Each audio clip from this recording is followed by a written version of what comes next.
Equals the sun hung low in the Texas sky, casting long shadows on the dusty streets of Maplewood. I stood in front of my small house, the worn porch floor creaking beneath my feet as I took a deep breath.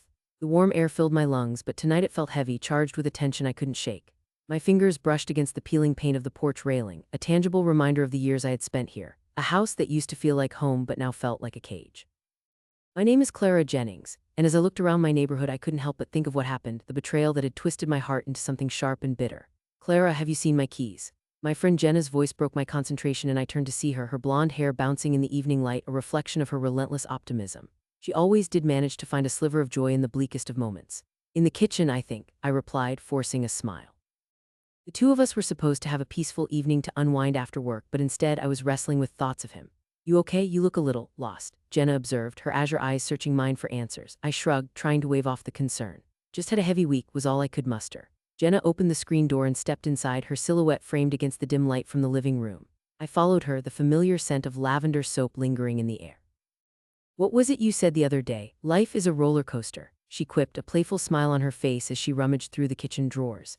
There was a time when I would have laughed along, the carefree spirit of youth still alive in us, but as the last few months unspooled, I found myself slipping further into shadows, darkness gathering around me like an unwelcome fog. I wanted to tell her. I wanted to scream the truth from the rooftops. Instead, I suppressed my emotions, letting anger simmer beneath the surface. I opened the fridge, staring at the emptiness inside. Can I offer you some? Regret, I joked half-heartedly, pulling out a bottle of water. Jenna paused, her brows furrowing as she turned to face me. Clara, really, what is going on? You're starting to worry me. Nothing really, just thinking about all the things that went wrong, you know. I hated how weak my voice sounded, like I was trying to convince myself more than her. You mean with Daniel? I mean, come on, everyone saw what he did, you deserve better. Her voice was firm, pushing against my internal walls, but I was not ready to tear them down. Yeah, but he was my best friend, I thought I could trust him, I said, the words feeling like molten iron lodged in my throat. A flicker of anger lit up in Jenna's eyes. And yet he chose the day of your wedding rehearsal to confess he was sleeping with your sister. Who does that? He was my friend first.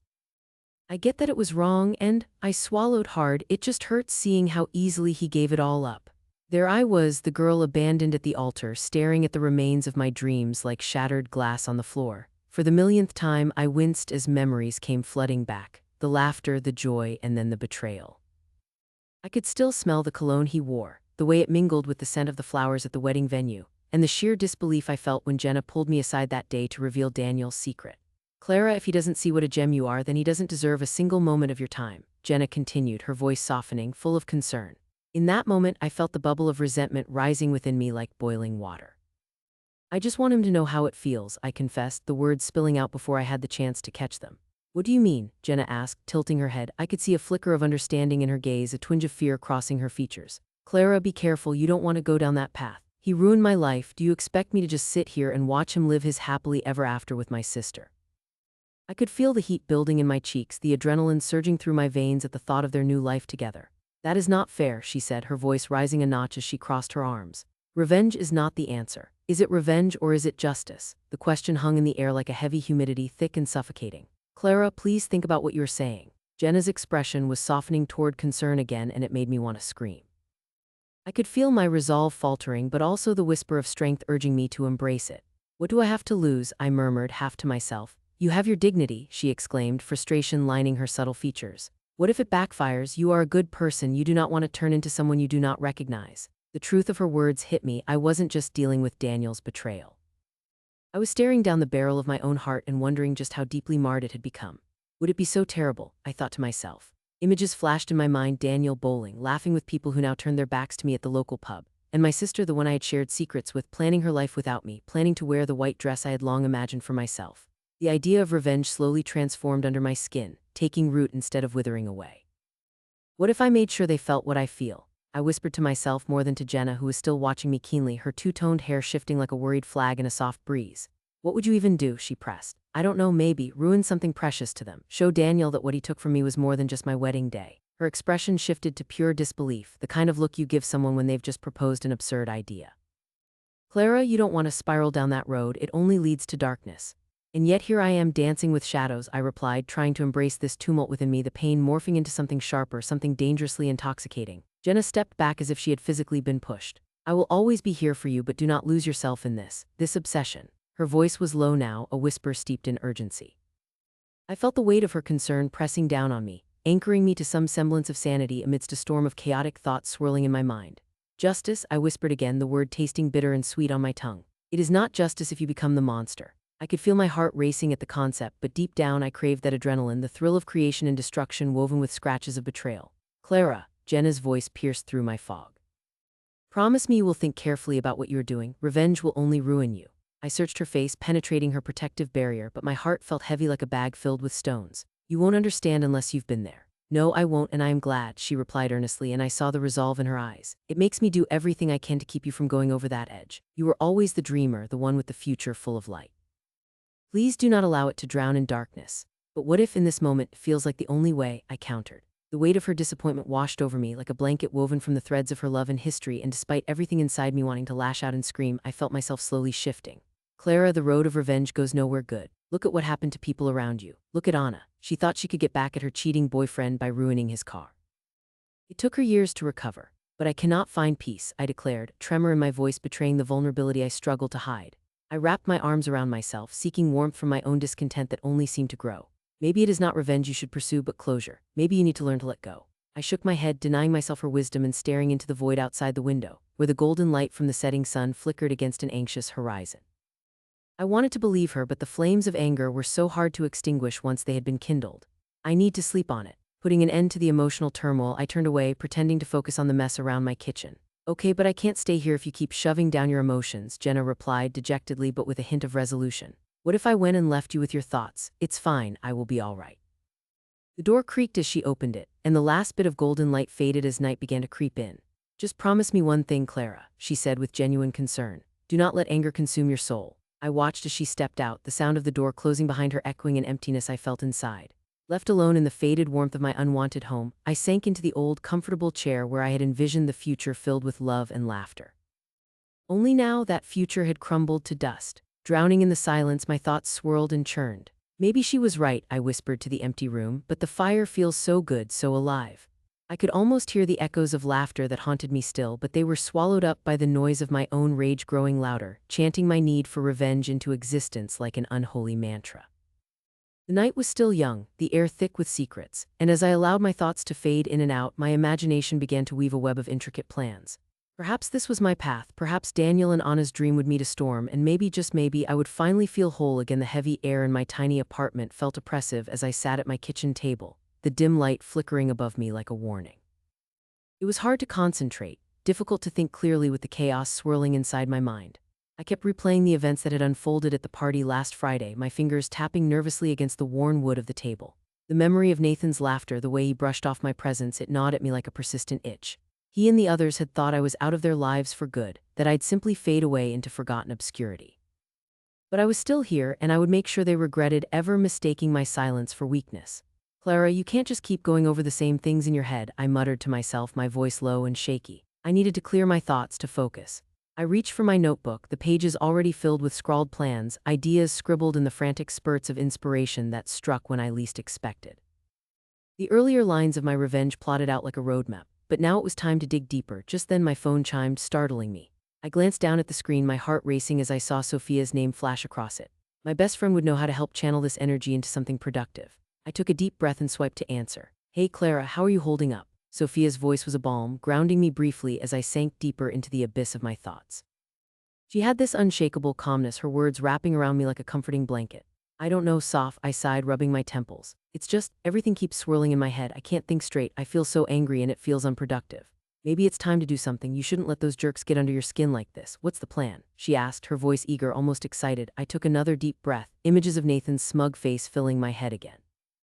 I want to get back at Nathan and the others, but I need to be smart about it. I want to make sure they understand the hurt they caused. Okay, that's a start, but let's think this through. What's your end game? What do you want to happen? Her question hung in the air like a persistent echo, pushing me to define my thoughts as I hesitated. I had so many ideas, but articulating them felt daunting. I want him to feel like I did. To realize that dismissing me was a mistake, that it had consequences. My voice turned quiet as the weight of those feelings crashed down on me. I can't let this go without making him understand. Sophia's silence encouraged me to keep going, to dig deeper. It's not just about them being mad. I want them to question their own choices, to feel uncomfortable, like they don't know what's coming next. I want to dismantle their confidence piece by piece. All right, so we need a plan, Sophia responded, her enthusiasm contagious. What kind of means could you use to shake things up, something that hits them where it hurts? I paused, the flicker of an idea buzzing to life. What if I find a way to expose Nathan, make him look bad to his friends? He's all about his reputation, it's everything to him.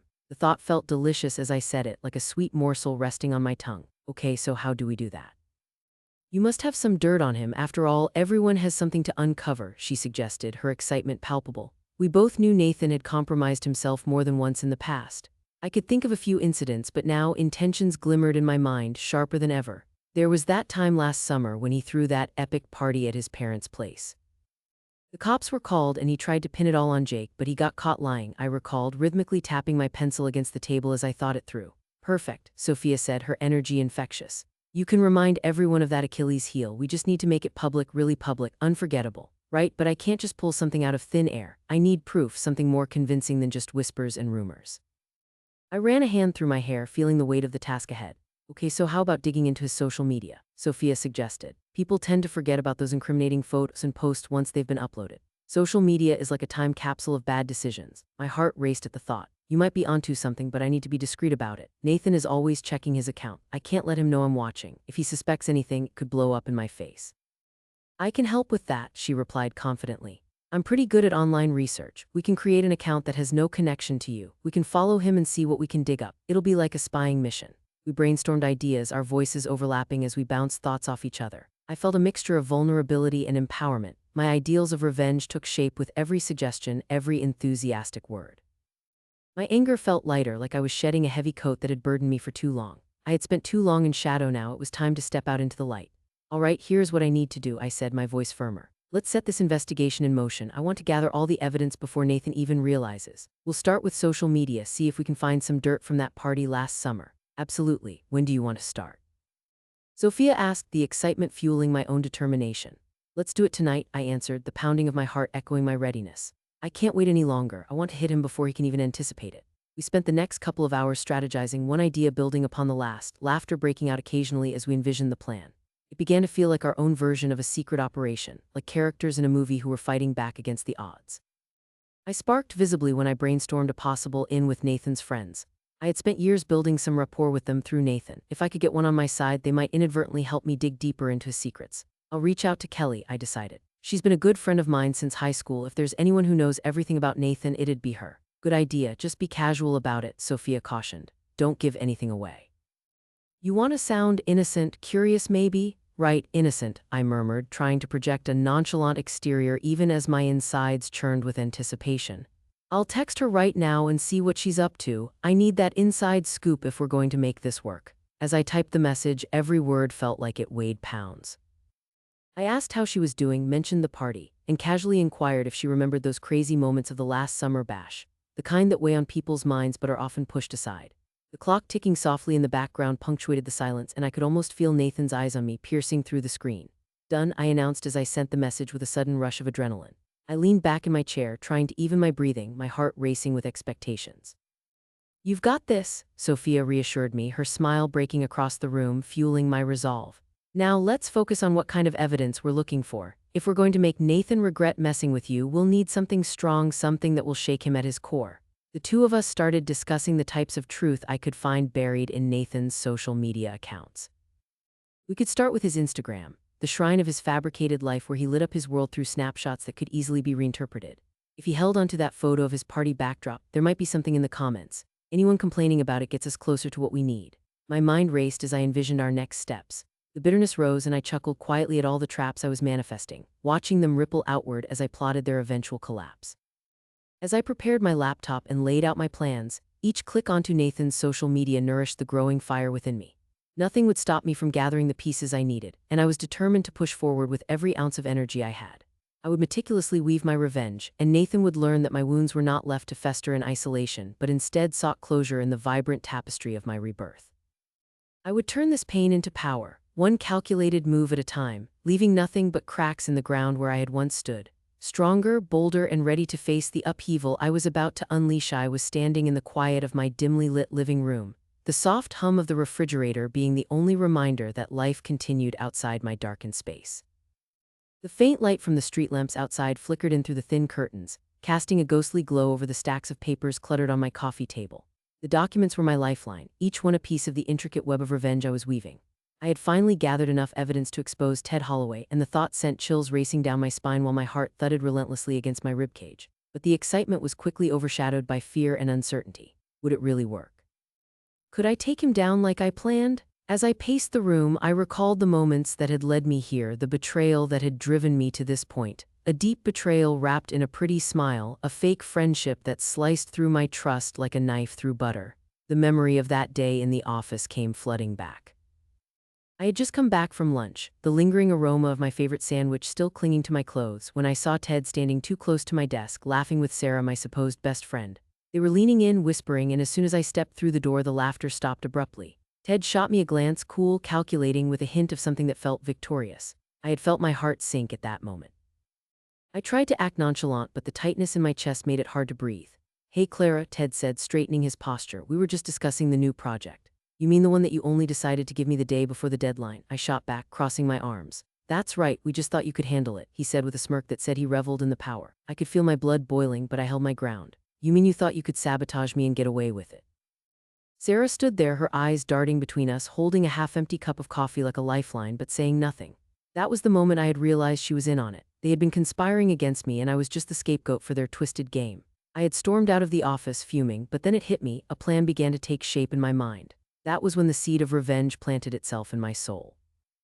"I will get you for this, Ted," I thought, the words echoing in my mind with fervor. I emerged from my thoughts suddenly as my phone buzzed, breaking the silence that surrounded me. I glanced at the screen to see Sarah's name flashing. My heart raced with a mix of apprehension and anger. I should have blocked her number long ago, but here I was, staring at the device as if it held the answer to my next move. After a few tense moments, I answered, unable to resist. "What do you want, Sarah?"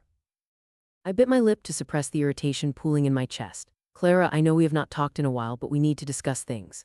Her voice felt strangely distant, like a ghost reaching out from a dark past that I had tried to bury. "What could we possibly have to discuss?" "It's Ted, it's not what you think," she pleaded. Anger boiled within me as I filled my lungs with air, ready to unleash a storm of rage. "Don't even try to defend him, Sarah. You were there, you were part of it." I know, but you have to listen to me before you do anything rash," she said, her voice shaky, revealing a crack in her confidence. It was almost amusing to hear the fear in her tone. "Rash? You mean like how you and Ted plan to destroy my career? Is that the kind of rash you're talking about?" I had hoped my words stung as much as they deserved to. "Clara, please, I messed up, okay, but I am not the enemy here, Ted. He has secrets," she said, her tone shifting from defensive to foreboding in just a moment. "What kind of secrets?" "Listen, I cannot say too much over the phone. He is dangerous, Clara, and I did not realize how deep it went until it was too late." My heart quickened. "Dangerous? What do you mean?" I tried to keep my voice steady, but dread washed over me as visions of all the betrayals and lies unfurled before me. "Let's meet." "I can explain everything, but you must trust me," she said. "Trust you? You expect me to trust the person who backstabbed me in the most horrific way?" I almost laughed bitterly, unable to keep the incredulity from my voice. "Please, Clara, just think about it." I hung up before she could finish, irritation gripping me tighter. I clenched my fists, pacing once more, and then moved to the window, staring out into the darkness as a flicker of doubt tingled at the back of my mind. Could she be telling the truth, or was this another game? The moon hung low in the sky, a pale witness to the chaos brewing in my heart. I knew I had to confront her, not as an old friend but as a woman with a mission.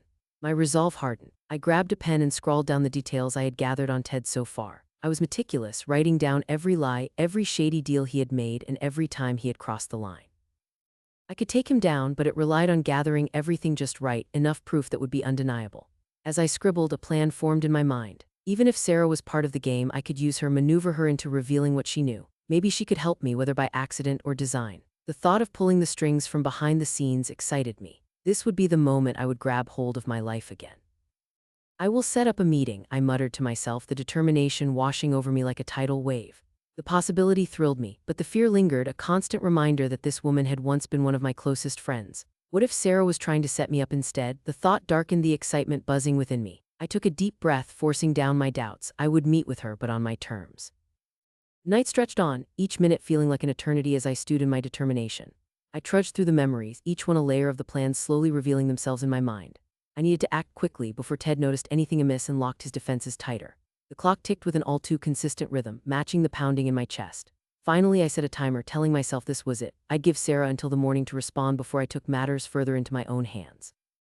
The sunlight streaming through the kitchen window pulled me from restless dreams. I blinked against the light, stumbling into reality, my heart still racing from thoughts of revenge and plans unfolding. Minutes later, with a mug of steaming coffee in hand, I scrolled through my phone, hoping for a message from Sarah, but nothing. Tension filled my chest as I forced myself to eat breakfast, the cereal bland and tasteless. I had prepared for a confrontation, imagining every possible scenario as I chewed my dry toast, but somehow the anticipation morphed into unease. Maybe she's right, maybe I should just let it go, I said aloud, my reflection in the microwave staring back at me like a stranger. I felt the old Clara warring with the new. She would let this go. She would forgive, even if it left her bleeding on the inside. But I didn't want to be that woman anymore.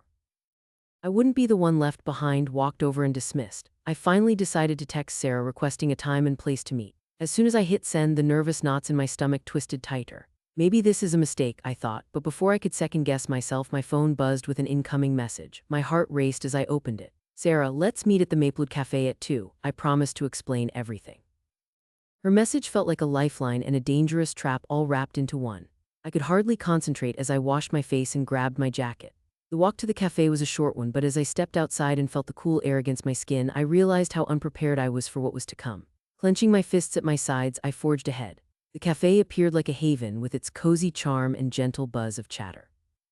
The aroma of freshly brewed coffee wafted through the air, a comforting contrast to the storm brewing in my mind.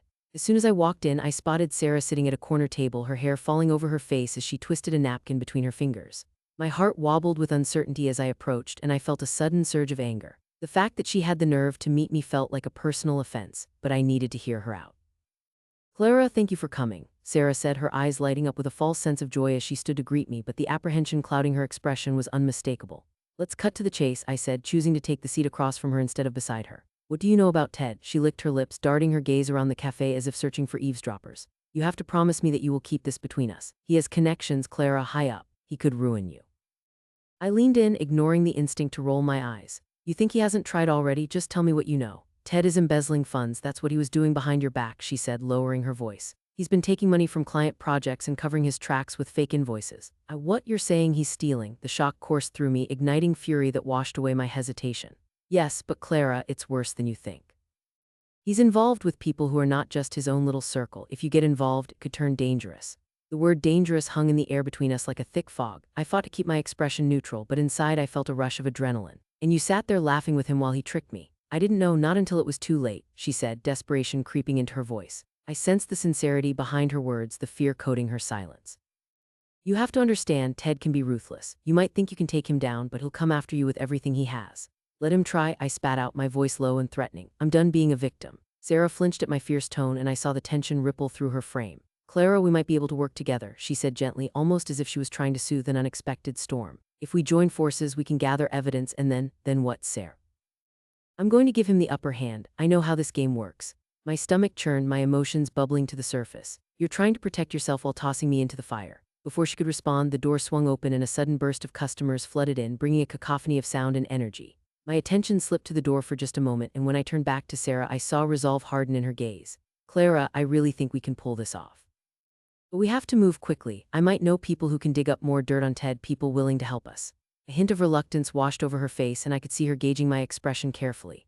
We work together, but for me, I said, my voice steady. If that's clear. She nodded, desperation giving way to hope. Okay, then it's settled. Just like that, an alliance was born under the most uncertain terms, and already plans for retribution began to form. As we discussed strategies and potential allies, I felt a weight lift from my shoulders, but the thrill of revenge thrummed in my veins. Betrayal had sharpened my focus, and now I could feel the pieces of my life and my career shifting back into place as I prepared to take down Ted Holloway. This was just the beginning, and I would not let fear hold me back any longer. The tides were turning. I was ready to step into the storm, and I would do it with the ferocity of a woman wronged. This was my moment. I stood at the edge of the forest, shadows spilling like ink across the ground as the sun began to dip below the horizon, painting the sky with oranges and reds that felt like fire against my skin. The air was thick with the scent of damp earth and the occasional fragrance of wildflowers, a contrast to the bitter taste that had settled in my mouth since I had made my choice. I took a deep breath, grounding myself, reminding myself of what had brought me here, revenge. My heart was thumping, a drumbeat matching my rising anxiety. Soon I'd face Nathan and Emily. I could almost hear their laughter echoing in my mind, a taunting melody that drove my resolve deeper than ever. As I turned to leave the cover of the trees, my phone buzzed in my pocket. It was a message from my sister Jenna. I quickly pulled it out. Clara, are you sure about this? You need to think it through again. I could almost hear her voice in my head, filled with worry and that annoying sisterly concern. I typed back quickly. I have to do this. I've waited too long. I hit send before I could second-guess myself. My heart raced with anticipation. It wasn't just about me anymore. It was about making sure Nathan and Emily were finally made to feel the pain they had inflicted on me. Just then I spotted them in the distance, their figures silhouetted against the now starlit sky.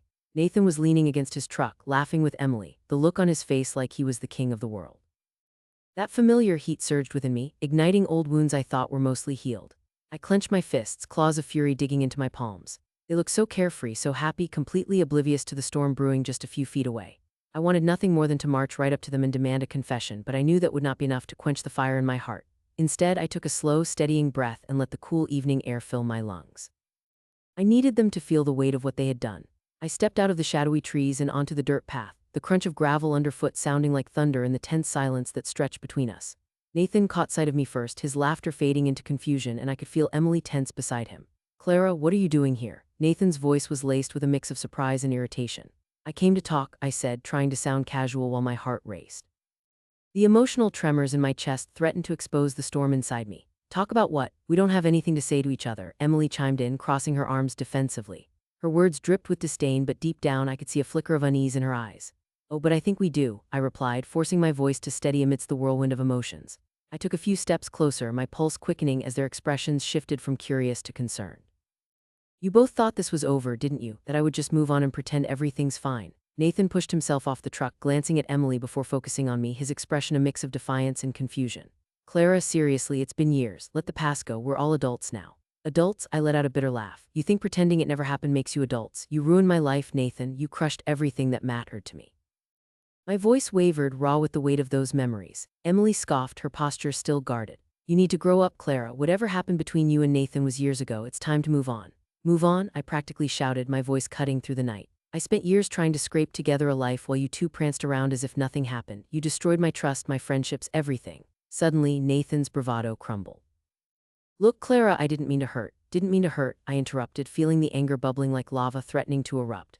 "You don't just accidentally ruin someone's life, Nathan. You betrayed me. You took everything we built together and tossed it away." Realization dawned on Nathan's face, and I could see the guilt washing over him like a tide. Emily, however, was glaring at me, her lips pressed into a thin line. "This is ridiculous. You are being dramatic. Just get over it already." "That's the thing, Emily," I said, pointing a finger in her direction, my voice low and smoldering. "You don't get to decide how I feel or how long it takes to heal from betrayal." I took a step back, the weight of my words hanging heavy in the air between us. I needed them to see the consequences of their actions, the way their betrayal had reverberated through the years, fracturing my world into pieces. "You both think you can just walk away unscathed?" Nathan shifted uncomfortably, glancing sideways at Emily. "What do you want from us, Clara? We can talk, we can work this out." "Talking is not going to change what you did," I said, feeling the sharpness of rage swirl in my gut. "You think an apology is enough? Sincere or not, that will never erase the pain." Nathan opened his mouth to respond, but Emily cut him off. "Stop it, you're not being reasonable. This is all just your imagination getting the best of you." It was then that I realized Emily had never seen me as anything but the villain in Nathan's story. I could see her shifting uneasily, but she was standing firmly by his side, determined to make me the fool. "Imagination?" I echoed incredulously, the ache in my chest tightening. "You think I'm imagining the way you played with my trust, Nathan? Played with my heart? You think that was just a game to you?" Nathan looked away, guilt clear in his eyes as he struggled with the truth. Emily was still resistant, her voice rising. "This is pointless. You're living in the past. For your own sake, let it go." I took a moment, letting the words marinate before I replied. "Let it go? No, you see, I've spent too long letting this go. You both have moved on, but I am still stuck in that broken place you left me." Then without a second thought, I closed the distance between us, feeling a surge of adrenaline. "This was never just about me. You both need to face the music for once." "Face the music? What are you going to do?" Emily challenged, her bravado faltering ever so slightly. "You think you can scare us into feeling guilty?" "Not scare," I said, a hint of a smile creeping onto my face. "I think it is time for you both to understand the depths of what you did and how it felt for me." The shadows of the forest seemed to close in around us like a living entity, amplifying the tension in the air. Nathan glanced at Emily, and for a moment I could see hesitation flicker across his face. "Clara, what do you mean? What do you want from us?" The challenge in his voice made my core burn with ambition. "Let's make a deal. You both admit to what you did, you confess, and then we can shake hands and pretend this never happened." "Confess? Are you serious?" Emily barked back, her eyes wide with disbelief. "You are out of your mind." "No," I corrected her sharply. "You are the ones who don't understand. The truth is powerful, Emily. You just think it is a simple path forward, but real acknowledgement is complex. I want you to come to terms with your choices." Nathan shifted on his feet, uncertainty evident on his face as he glanced back and forth between us. I could sense the growing tension in his body, as if he was about to bolt from the scene at any moment. "How can you ask us to confess something that," he started, but I interrupted. "I want to hear you say it. You betrayed me, Nathan. You stabbed me in the back when all I did was love you. I want you to admit that you knew what you were doing when you chose Emily over me." I could see the wheels turning in his mind. He was wrestling with the weight of my words, the enormity of the moment. "Clara, I say it. I shouted, my voice echoing through the clearing, the raw intensity making the ground beneath me seem to tremble with anticipation. His shoulders dropped, and for a moment I could almost feel a crack in his facade. I betrayed you. I didn't think it would hurt you so much. Does it start to show? Does it feel real to you now? My voice dripped with emotion, every word a hammer hitting the anvil of his guilt. You tore apart the heart of someone who trusted you. Dealing in the past won't change the fact, Emily hissed, trying to regain control of the conversation, but I wouldn't let her stop me now. It will change everything, I shot back, my heart racing as I faced her, the burning intensity drawing the lines between us deeper. Because this is not just about revenge, Emily, it is about healing. Suddenly Nathan took a step towards me. Clara, I'm sorry for what I did. I thought it was the right choice at the time. I didn't realize how much it would impact you, how I was destroying you. I narrowed my eyes at him, his words were a blade slicing through years of sorrow. Did it ever cross your mind how you could have chosen differently? You didn't have to toss aside everything for a quick fling. I thought I was making a good decision, he continued, his voice trembling. I was younger, I made a mistake, I didn't understand how deep our connection was. My heart fluttered at his admission, but anger still seethed beneath my skin. And now, I asked incredulously, are you still 100% sure you would make the same choice? I regret it, Clara. I really do. Can't we move forward? He sounded desperate, as if he were on the edge of pleading. Forward to what? I snapped, unable to contain the anger that had been brewing. More empty apologies, because the truth is you both owe more than that if you ever want to have peace or move on. Silence blanketed us, the tension thick in the air. I could see that they were both shaken, their composure unraveling like a thread pulled out of a sweater. Emily took a half step back, realization dawning on her face. Clara, what else do you want? The truth, I breathed, feeling the weight of the moment pressing down on all of us. The truth can sometimes be the hardest thing to accept, but you both need to face it. It can be the only thing that sets us free. I could tell the fight was leaking out of them, their strength waning as they confronted the reality of their choices. After a moment, Nathan seemed to gather himself, taking in a deep breath. Okay, I can admit that I was wrong. I hurt you and I was selfish. See, that isn't so hard, is it? But we can't live in the past forever, he continued, forcing his tone to be firm as if he were trying to wrestle control back. I could tell he was right in some sense, but it felt like he was running away, skirting the edge of accountability. I took a step forward, my gaze penetrating. You won't move past this until you admit everything to me and to yourselves. Everything. Emily said softly, her bravado finally fading as she started to understand the layers of chaos we had built together over the years. I nodded, eager to hear if she would finally break open. Yes, everything. Then lightning struck. Nathan turned, his eyes narrowing with new determination as he faced Emily. We need to admit that we were wrong together, that it was never just me, it was us. Emily's breath hitched, and I could see the way the weight of the truth gripped her shoulders, weighing her down. I thought it was just a fluke, something we would forget about. I didn't think it would haunt you. Then let it never haunt you again, I replied, my voice finally softer. Accept it, accept what we were, honestly. I could see Nathan nodding, his expression earnest. We thought we could build a life from a lie. I was confused, and I know I messed things up, but I realize now it was wrong. His words hung in the air, a fragile thread almost ready to snap. As silence drifted over us again, I could feel the atmosphere shift. The first cracks had formed in their armor, and I could see remorse beginning to mend the folds. Then say it, all of it, confess it together, I urged, leaning in, the depth of the moment swelling. Emily opened her mouth and closed it again, struggling to find the words. And in that silence I watched the conflict dance in her eyes, waiting for anything to break, anything to shatter the facade. I was wrong, Clara, both of us were. I thought I could be happy at your expense. I just wanted something for myself. It was never my intention to hurt you, but I didn't care enough to think. There it was, chests tightened at the weight of her admission, and I saw Nathan's relief flood over him, washing away the resistance. Thank you, I breathed, meeting her gaze with understanding. They both stood there, the air around us crackled with new energy, and I could feel the anger inside me start to dissipate, replaced by a sense of closure. Together, they had finally metabolized what I had been holding for so long, a release, a final tying of our ragged connections. There was still so much beyond us to rebuild, a fragile new beginning, and I could not help but feel a flicker of hope ignite in my soul. Let's move forward then as friends, I suggested, the tentative question hanging in the evening air. Just as I approached them, ready to shake hands and let bygones be bygones, I realized something profound. My journey of revenge was not merely to bring them pain, but to cleanse myself of their betrayal, to take the cut and twist it into understanding. As darkness settled around us and stars winked into life, I found peace in that confrontation. Settling in my heart like a comforting balm, the air in Maplewood felt electric as I walked toward the abandoned warehouse on the outskirts of town, the evening sun dipping below the horizon and casting long shadows that stretched across the cracked pavement. I could hear the sound of my sneakers scuffing against the ground, each step echoing my rising heartbeat. This was it, the culmination of my plans. I had waited years for this moment where I could finally confront Ethan Maris and deliver the justice I had been craving since the day he shattered my life. Memories of that night flooded back, sharp and painful, like a cold knife piercing my heart. I could still hear his mocking laughter, see the way he swaggered away from the wreckage he had created. Anger bubbled beneath the surface, simmering and ready to explode. I approached the warehouse, an old, worn-down structure that loomed above me like an ominous giant, dark and foreboding against the fading light. The broken windows on the upper floors resembled vacant eyes watching my every move. I pulled my jacket tighter around me, a feeble attempt to shield myself from the chill that was creeping into the air as the sun disappeared. I was not afraid, no, not anymore. This was my moment of retribution, my chance to restore the balance that Ethan had thrown off so many years ago. I reached the entrance, a door battered by time and weather, and took a deep breath. With one hard push, it creaked open, the sound echoing through the emptiness inside. The musty smell of damp wood and rust hit me like a wave, but I forced myself to step over the threshold. It was dark, but I could barely make out the outlines of old machinery and discarded crates. The shadows danced as a soft breeze whispered through the cracks, sending chills down my spine. I was not alone. Clara, a voice sneered from behind a stack of crates. It was low and gravelly, the kind that sent shivers down your spine. I figured you would come. I felt my stomach twist in knots as Ethan stepped into view, illuminated by the moonlight streaming through a broken window. He looked unchanged, still carrying that devil-may-care attitude that infuriated me. His dark hair was tousled, and he wore a leather jacket that seemed to accentuate his cocky demeanor. I clenched my fists, drawing on every ounce of courage I had cultivated over the years. "Ethan," I managed to say, my voice steadier than I felt. "It's time we had a little chat." His lips curled into a smirk, a glimmer of amusement lighting up his dark eyes. "A chat? You mean a showdown? I thought you would be more creative, Clara. I expected something fancier." I took a step forward, allowing my anger to guide me. "You really don't get it, do you? What you did to me, to my family, it ruined us. You think it's just a game?" He chuckled, and the sound sent prickles up my spine. "I don't need to justify myself to you. You were a casualty, a necessary one in the grand scheme, if you will. But here you are, all ready for revenge."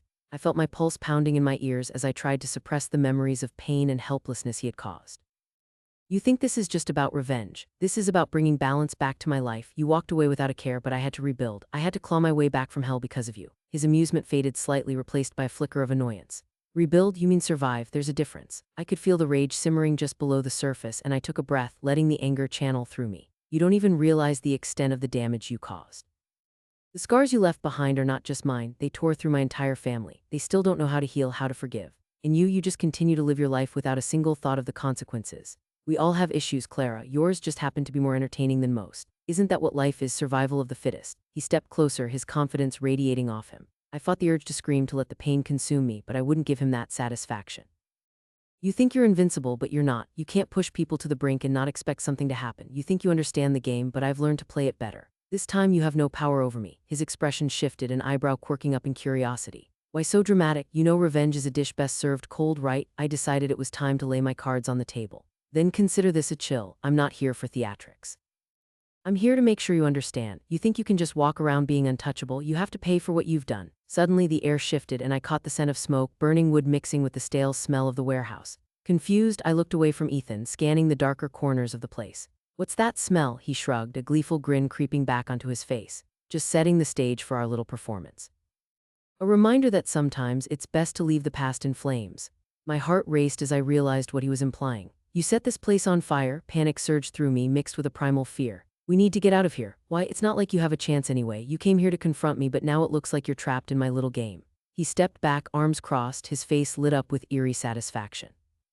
"Why don't you tell me how you really feel, Clara?" I shook my head, trying to focus despite the smoke starting to curl around me. "You're insane. Do you really think I'm going to let you win? Win or lose, it doesn't matter to me. What's important is that you're here in the thick of it. You chose this." He taunted, waving a hand dismissively. The smoke thickened, swirling around my knees, and I started to cough, the acrid stench clawing at my throat.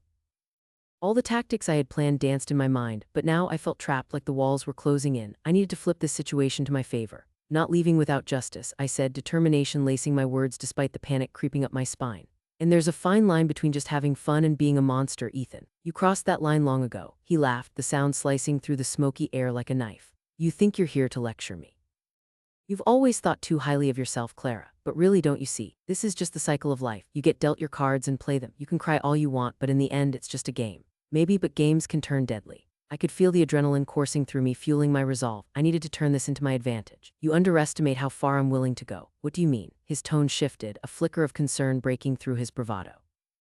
"What are you planning?" I could see the hesitation in his eyes, a crack beginning to form in that confident veneer. "You might think you control the narrative," I said, choosing my words carefully, "but I've spent years plotting this moment. You're not the one writing the ending. It's time for the tables to turn." Before he could respond, I reached behind me where I had hidden a small bottle of accelerant, its contents swishing ominously inside. I had come prepared for this confrontation to take a wild turn, and now seemed like the perfect moment. I could see the realizations washing over him, the smirk fading as he grasped what I was doing. With a swift motion, I threw the contents toward the crates, and before he could react, flames erupted, lighting up the darkness around us. The blaze flickered high, illuminating the fear in his eyes, mingling with surprise. "What have you done?" he shouted, his bravado quickly dissipating. "This is your balance, Ethan, a taste of the chaos you've caused." The heat surged around us, roaring to life as the fire danced merrily, wrapping its fingers around the crates and old machinery. The flames cast ominous shadows dancing against the walls, each one a reflection of what he had done to me to so many. He stepped back, panic flickering across his face. "You're crazy, we need to get out of here. Maybe you should have thought about that before you decided to play with fire." My heartbeat raced, adrenaline coursing through me even as smoke filled my lungs. "You wanted a game? Consider this part of the play." "What are you talking about?" he shouted, scrambling back, but I could see the realization dawning upon him. The fire was spreading too fast. "Just a little bit of poetic justice," I said, taking a step toward him, my calm demeanor unshaken. "You didn't care about the consequence last time, so why should I be lenient now?" The warehouse rumbled, an ominous echo of the flames consuming the structure. The heat from the blaze threatened to engulf us, and I could feel the heat waves rolling off the fire, warping the air around us. "Clara, you can't do this, you'll burn with me." I turned to face the fire, daring to revel in this moment of reckoning, my heart racing as everything came to a climax. "No, Ethan, you're wrong. I am rising from the ashes." He moved, trying to dart past me, eyes wide with fear. I stepped forward, blocking his path. "You can't run from this." I held my ground as he backed into the wall, the smoke swirling around us. "You wanted to play the game. I'm here to make sure you know the stakes." "Clara, please," he pleaded, suddenly desperate, realization dawning in his eyes. "You don't have to do this." "Oh, but I do." I lowered my voice, filled with conviction. "You enjoyed taking my life apart, tearing it to shreds. Every moment spent rebuilding was weighed down by the nightmares you left behind. Now let's see how it feels to be trapped, just like I was." His desperation morphed into fury and he lunged forward, but all I did was sidestep, and a sudden gust sent a cloud of smoke in his direction, disorienting him. "This is where it ends, Ethan. This is where you face the consequences of your actions." He stumbled back again, dread etched across his face. "You think this ends here? You think fire can erase me? I've done worse things than you can imagine. You'll pay for this." I couldn't help but laugh, a low, dangerous sound. "It's not about erasing you, it's about confronting the truth. And the truth is you're not invincible. You bleed just like anyone else, and I'm done being your punching bag." The flames cast eerie shadows against our faces, and I could see his facade crumbling. "You're so wrapped up in this fantasy of revenge, but at the end of the day, you're just giving me what I want." "Hardly." I felt my own pulse echo in my veins, raw and intense, a whirlwind of emotions swirling inside me. "You wanted a confrontation, you wanted a game. Welcome to the finale." The height of the flames clawed upward, threatening to block our exit as we were engulfed in thick, smoke-filled air. I could feel the heat on my skin, a tangible reminder that this was more than just a confrontation. This was my liberation. Ethan's expression twisted as the effects of smoke began to overwhelm him. "This isn't how it ends," he roared, trying to fight back the despair creeping into his voice. "Yes, it is, Ethan. For once, I'm the one in control." And with that, the heat swelled and I made my move. I darted past him, shoving my shoulder into his chest with everything I had, and suddenly he was the one feeling the weight of fear. I shoved toward the exit, adrenaline coursing through me as I felt the waves of heat claw at my back. "Clara, wait," he shouted in a panic. I shot a glance back, seeing him wrestling with the smoke, his bravado crumbling under the pressure as I made my way toward the open door. "Bye-bye, Ethan, enjoy the flames." I shouted back at him, tasting the freedom on my tongue as I launched myself outside into the cool night air. The relief washed over my body as the cool breeze hit my skin, contrasting sharply with the intense heat of the fire still raging behind me. I could hear Ethan's frantic shouts filling the night as I stumbled to my feet. I needed to get far away from this place, far away from him. I took off running, propelled by adrenaline and a mixture of fear and exhilaration. My heart raced as I rounded the corner, the sound of sirens blaring in the distance hinting at my salvation. The night enveloped me and I could feel the weight of years slowly lifting off my shoulders. He was left behind, trapped in the chaos he had created, while I emerged reborn, rising from the ashes. It wasn't just about revenge, it was about reclamation, reclaiming my life, my power, and my strength. As the stars twinkled high above me, I felt a sense of peace settle into my bones for the very first time in years, knowing I had finally confronted my demons. It was time to walk forward into a new beginning, stronger and ready to embrace whatever came next.